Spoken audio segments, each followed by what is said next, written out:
todos os amigos, sejam bem-vindos ao canal Advocacia Criminal para os Fortes.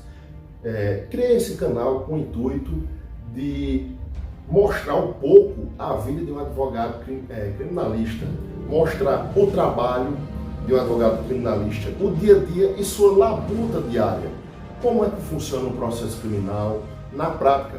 Muitas vezes estudantes de direito e advogados que têm curiosidade na área criminal não têm uma certa experiência em relação à advocacia criminal. Então eu resolvi criar esse canal, Advocacia Criminal para os Fortes, onde irei trazer alguns processos criminais em que eu atuo. Óbvio que eu não vou dizer o nome das partes, tampouco a localidade, a competência onde está tramitando aquele processo, mas vou narrar os fatos e explicar como é que funciona a advocacia criminal na sua prática forense, na prática penal e na prática processual penal. Então esse canal eu criei com o intuito de ajudar alguns estudantes de direito, alguns advogados criminalistas, bem como pessoas que têm curiosidade em relação à advocacia criminal.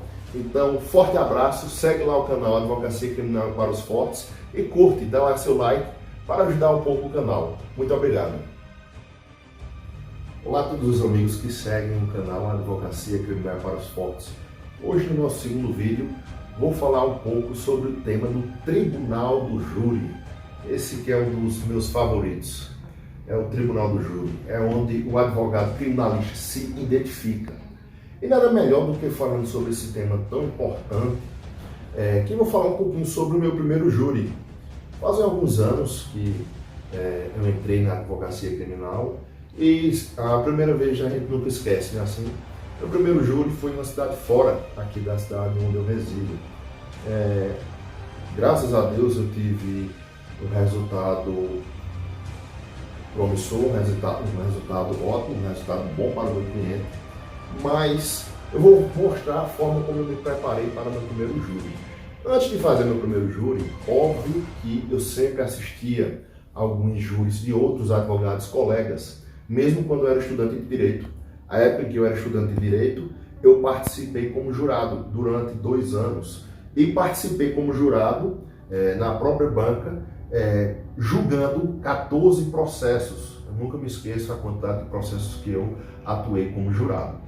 Então, todos esses júris, eu sempre prestava atenção nas técnicas e táticas tanto do Ministério Público como do advogado de defesa. Sempre prestando atenção ao chegar em casa, fazia anotações, um pequeno caderninho que eu sempre tinha, um bloquinho, fazer anotações do como foi que o advogado usou aquela técnica de defesa, aquela tese, qual foi a tese de defesa do Ministério Público, e diante disso foi onde eu comecei a fazer um esboço de como eu deveria atuar no meu primeiro júri.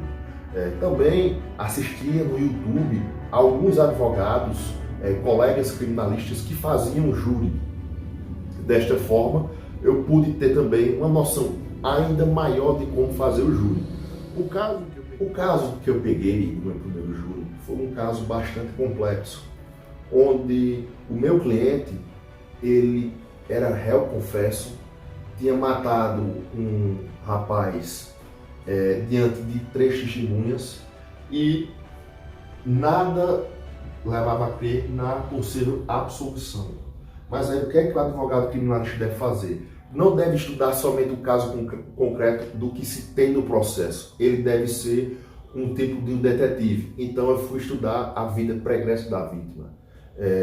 O próprio acusado me ajudou muito e as testemunhas de defesa também me ajudaram no momento em que me reuni no escritório para falar com todos. Essa reunião foi onde me ajudou a dar início à defesa dele. Por quê? Eu vou narrar o fato de como aconteceu, de como estava descrito na denúncia. Na denúncia dizia que em determinada data, em determinado local, o acusado, meu cliente, estava vindo de uma novena onde se encontrou com a vítima, que vinha com mais 2 pessoas, também da novena. Se encontraram numa estrada de barro, em um sítio. Nesse encontro, surgiu algumas trocas, ofensas, ameaças, troca de palavrões, Enfim, onde meu acusado estava armado, a vítima jogou um pano, uma toalha do meu cliente, no acusado, e nesse momento meu cliente desferiu 3 disparos de arma de fogo com um revólver calibre 38. Nesse momento ele saiu correndo e a vítima veio a óbito no local. A vítima, há alguns anos atrás, já tinha alguns crimes praticados naquela cidade. Então foi muito importante eu fazer uma pesquisa sobre a conduta criminal da vítima e vi que ele tinha crimes naquela localidade, inclusive crime de estupro, onde isso deu ênfase e ajudou na defesa do meu cliente. As testemunhas que estavam lá também disseram que a vítima era pessoa perigosa e violenta. Qual foi a tese defensiva? Eu usei a tese defensiva de legítima defesa putativa. Por que a legítima defesa putativa? Eles vinham de uma novena, de uma festa naquela localidade, naquela cidade, e era noite. Naquele momento em que o meu cliente, o acusado, se encontrou com a vítima, ele não sabia se a vítima estava armada. A vítima partiu para entrar em vias de fato com ele. Tanto é que a vítima jogou um pano em cima do acusado. Naquele momento o acusado entrou em desespero e acabou acertando alguns disparos de arma de fogo.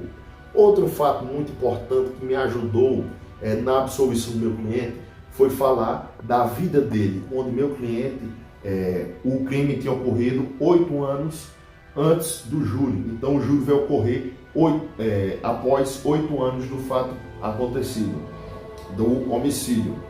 Durante esses 8 anos, meu cliente não praticou nenhum outro crime. Então, ele é uma pessoa merecedora de estar em contato com a sociedade. Então, isso ajudou muito. Meu cliente era um pai de família, ele tomava de conta de uma irmã que era deficiente, ele era curador. Então, estudar a vida pregressa do cliente e da vítima é sempre muito importante para você atribuir aos jurados, ao tribunal do júri, que vão julgar, ou seja, os jurados são 7 jurados em que vão julgar naquele momento o seu cliente, ou seja, o acusado. Então é sempre muito importante estudar a vida pregressa, tanto da vítima como do acusado. Eu acabei tendo um resultado favorável, não só para mim, mas para meu cliente, diante desse estudo que eu fiz da vida pregressa de ambas as partes.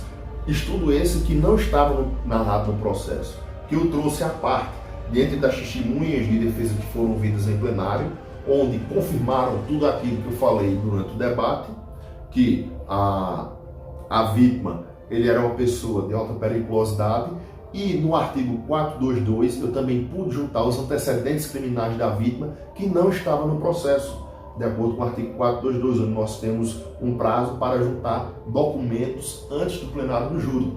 Então, desta forma eu fiz, ajudando assim no âmago da defesa, para que eu pudesse obter um resultado favorável.